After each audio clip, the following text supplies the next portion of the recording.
YouTube арнама қош келдіңіздер. Менің YouTube арнамдағы пайдалы кеңестер ұнаса, лайк басып, пікір жазып, тіркелуді ұмытпаңыздар.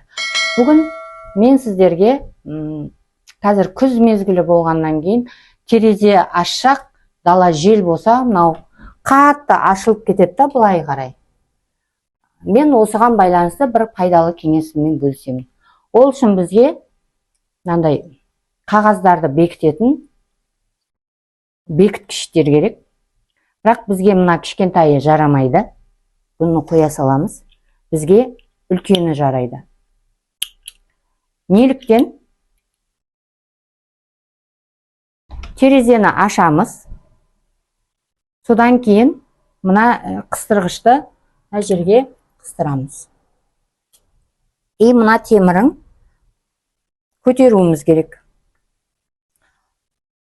Сонда мына темірді бұлай ашсақ, мінекей.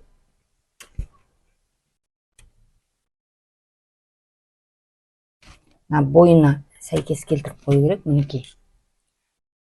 Қатты жел болса да, мынау қатты ұстап тұрады.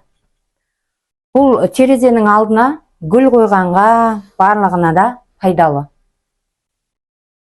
Бүгінгі пайдалы кеңесім ұнаса, лайк басып, пікір жазып, арнама тіркелуді ұмытпаңыздар.